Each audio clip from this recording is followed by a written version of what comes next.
शिवानी एक श्रीमंत घरातली मुलगी होती, त्यामुळे तिला आपल्या श्रीमंतीचा खूप गर्व होता. मोहित बरोबर तिचं लव्ह मॅरेज झालं होतं. लग्नाला 2 महिने झाले होते, पण शिवानी रोज आपल्या माहेराहून काही ना काहीतरी नवीन गोष्ट घेऊनच यायची.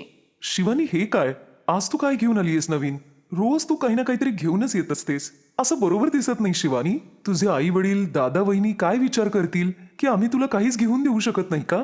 मी तुला खर्चायला पैसे देतो ना, त्यातून तुला जे हवंय ते तू घेत जा. तू जे मला पैसे देतोस ना, त्यातून या सगळ्या गोष्टी येणार नाहीत मोहित. आणि काय फरक पडतो जर मी माझ्या मम्मी पप्पांकडून काही गोष्टी आणल्या तर? मम्मी पप्पा, दादा वहिनी मला कोणी काही बोलत नाही. आणि मी ही इम्पोर्टेड इस्त्री घेऊन आली आहे. आता तुझ्या घरात तर कोणीच इस्त्री करत नाही. मग मी विचार केला मीच स्वतः इस्त्री करत जाईन. अगं सुनबाई, मोहितचे कपडे मी इस्त्रीवाल्याला देते. तू पण सांगत जा मला की तुझे कुठले कपडे इस्त्रीला द्यायचे ते. तुझे पण देत जाईन मी त्याला. नाही आई, तुम्हाला माहिती आहेत माझे कपडे किती महागडे आहेत ते? मम्मीने मला इतक्या भारी भारी साड्या दिलेल्या आहेत. त्यातली एक जरी त्याने जळवली ना तर माझं किती नुकसान होईल. मी माझे कपडे स्वतःच इस्त्री करीन. आई म्हणत होती की तुम्ही मेहंदी काढायला येणार होतात म्हणून सगळ्या बायका घरी येऊन बसल्यात. हो हो बाळा, बस मी थोड्या वेळात येणारच होते. तू पुढे जा, मी येतेच. सुनबाई, मी जरा शेजारच्या घरी जाऊन येते. त्यांच्याकडे लग्न आहे, त्यांनी मेहंदी काढायला बोलवलंय. आई, तुम्ही हे काम बंद का नाही करत? उगाच घरोघरी जाऊन थोड्या पैशासाठी मेहंदी काढत बसता. माझ्या घरच्यांना जर हे कळालं तर माझं किती इन्सल्ट होईल. शिवानी, आईला खूप वर्ष झाली आहेत हे मेहंदीचं काम करून. बाबा गेल्यानंतर आईच्या याच कामावरती आमचं घर चालायचं. याच मेहंदीच्या पैशातून तिने माझा सांभाळ करून माझं शिक्षण पूर्ण करून मला लहानाचं मोठं केलंय. आणि तसंही आता ती तेवढी कामं घेत नाही. तिला त्याची खूप जास्त आवड आहे. रोहित बेटा, मी थोड्या वेळातच जाऊन येते. शिवानी आपली सासू गोमतीचा खूप तिरस्कार करायची आणि नेहमी त्याच नजरेने ती तिच्याकडे बघायची. शिवानीला गोमतीच्या या मेहनतीचं काहीच वाटत नव्हतं. जेव्हा बघावा तेव्हा शिवानी आपल्या पैशाचंच गुणगान करायची. शिवानीच्या मैत्रिणीच्या लग्नात मेहंदी काढायची होती. हॅलो रीमा, हो, मला तुझं पार्सल मिळालंय. अच्छा, मग ही सेम साडी नेसून आपल्या सगळ्यांना तुझ्या मेहंदीच्या फंक्शनला यायचंय, राईट? हे तर तू खूपच छान केलेस बघ. आपण सगळ्याजणी एका साडीत किती छान दिसू ना. तुझं मेहंदी सेरेमनी तर आता चांगलाच रंगणार आहे म्हणायचं. 5 वाजेपर्यंत मी पोहोचतेच. हो, हॉलचा ॲड्रेस मिळालाय मला. बाय. अरे, या पार्सलमध्ये साडी कशी चुरगळली आहे. मी साडी आणि ब्लाऊजला जरा इस्त्री करून घेते. असे फोल्ड आलेली साडी चांगली दिसणार नाही. इतक्या प्रेमाने माझ्या मैत्रिणीने मला एवढी छान साडी पाठवली आहे. आपल्या मैत्रिणीच्या मेहंदी सेरेमनीला जाण्यासाठी शिवानी खूप जास्त एक्सायटेड होती. ती आपल्या मैत्रिणीने पाठवलेली साडी आणि ब्लाऊज इस्त्री करत होती. शिवानीला लक्षातच येत नाही की इस्त्री खूप जास्त गरम झालीये. ती ब्लाऊजच्या मागच्या भागाला इस्त्री करत असते आणि नेमका तिचा ब्लाऊज जळतो. ओ नो, हे मी काय केलं? हा ब्लाऊज तर पूर्णच जळाला. आता मी काय करू? मला तरी ही साडी घालून रीमाच्या मेहंदी सेरेमनीला जायचंय. तिने किती प्रेमाने मला ही साडी पाठवली होती. आम्ही सगळ्याजणी सेमच साडी नेसणार होतो. आता काय करू? आमच्या ग्रुपमधल्या सगळ्या मैत्रिणी ही साडी नेसून येतील आणि जर मी ही साडी नाही नेसली तर ओ नो, माझा तर सगळा मूडच गेलाय. शिवानी रडू लागते. तेव्हाच गोमती तिथे येते. शिवानीला रडत असलेलं बघून ती बिचारी घाबरते. मग ती तिला म्हणते, सुनबाई, तू काळजी करू नकोस. तू मेहंदी फंक्शनला नक्की जाशील आणि तेही हीच साडी नेसून. पण आई, माझा तर ब्लाऊज मागून जळालाय. हे बघा, हे असं कसं घालून जाऊ? कारण माझी सुनबाई मेहंदीवाला ब्लाऊज घालून जाईल आणि तोही बिलकुल नवीन डिझाईनचा. मेहंदीवाला ब्लाऊज? मला काही कळलं नाही आई. मला तुझा ब्लाऊज दे, मी तुला सगळं समजावते. तू पाठ करून बस. मी तुझ्या पाठीवर इतकं सुंदर ब्लाऊजचं डिझाईन बनवेन की लोक बघतच राहतील. खरंच गोमतीने त्या दिवशी खूपच डोकं चालवलं होतं.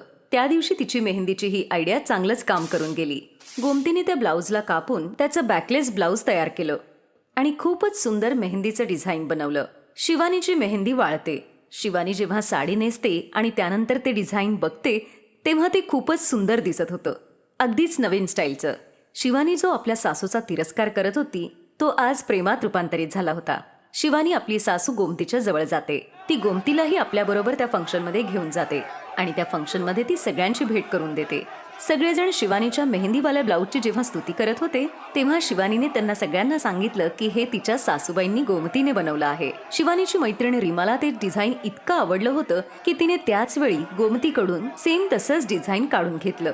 गोमतीही खुश होती कारण तिला सुनेकडून असा प्रेमळ आदर मिळाला होता ज्याची ती आतुरतेनं वाट बघत होती.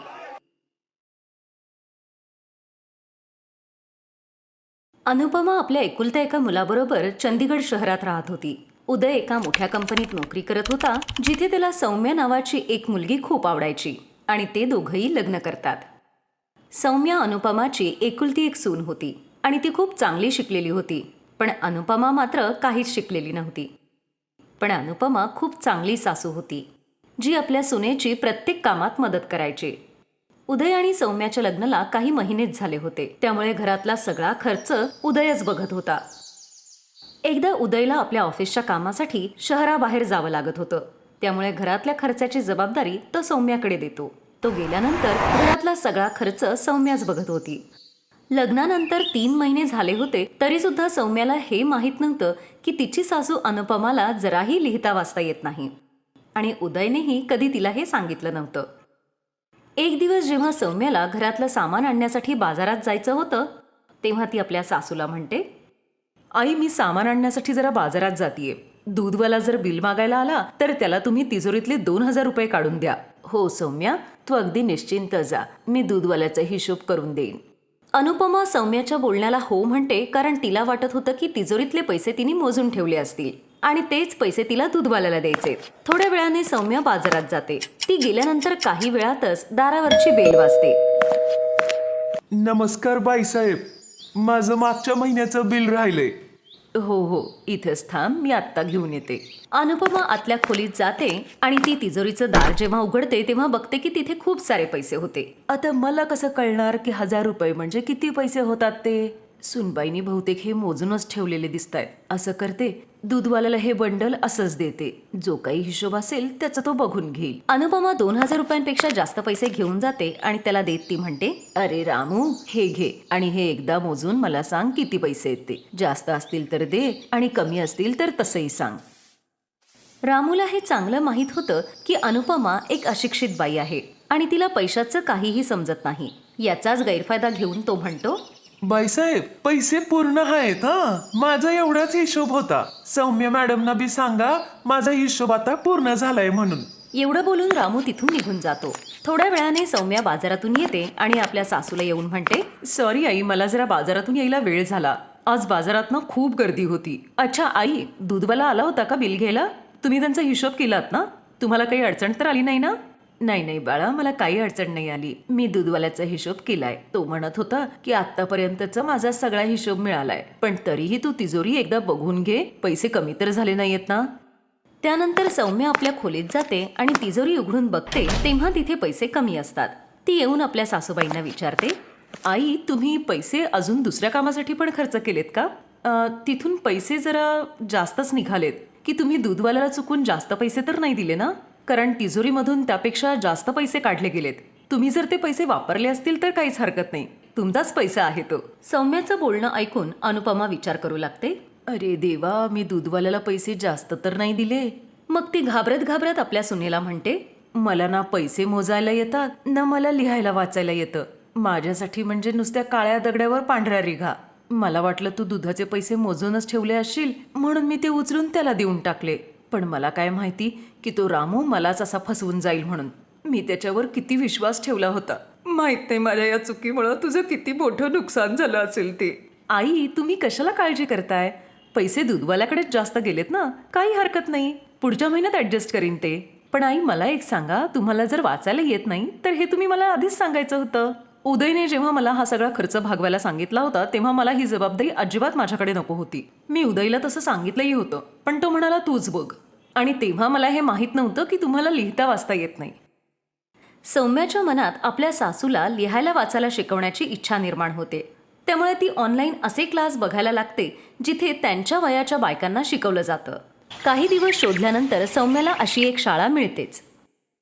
उदय, मी ऑनलाईन एक अशी शाळा पाहिलीये जिथे आईंच्या वयाच्या सगळ्या बायकांना शिकवलं जातं. माझी इच्छा आहे की आईंनी सुद्धा ती शाळा जॉईन करावी आणि शिकावं. तुझा विचार तर खूपच चांगला आहे सौम्या, पण आई तयार होईल का या गोष्टीसाठी? ते मला काही माहित नाही उदय, पण तू काहीही करून आईंना तयार कर. उदय आपल्या आईशी बोलून तिला शाळेसाठी तयार करतो.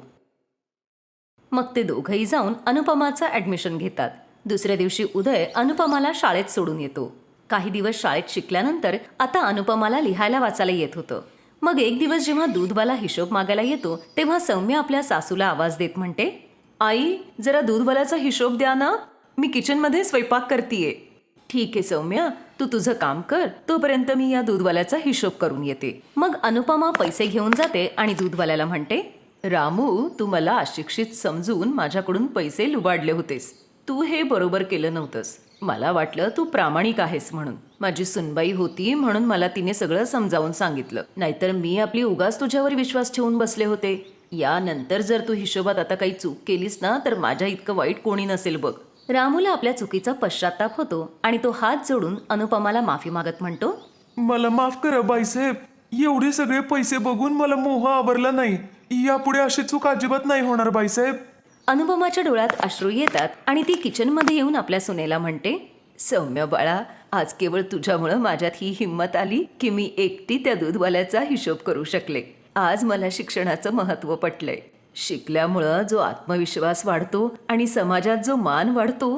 तू माझी सून नाही, मुलगी आहेस, मुलगी. देव करो आणि तुझ्यासारखी सून सगळ्यांना मिळो. आई, हे सगळे तुमच्याच मेहनतीचे परिणाम आहेत. तुम्ही कोणाचाही विचार न करता या वयात तुम्ही शिकलात आणि मला अभिमान आहे की तुम्ही माझी सासू आहात.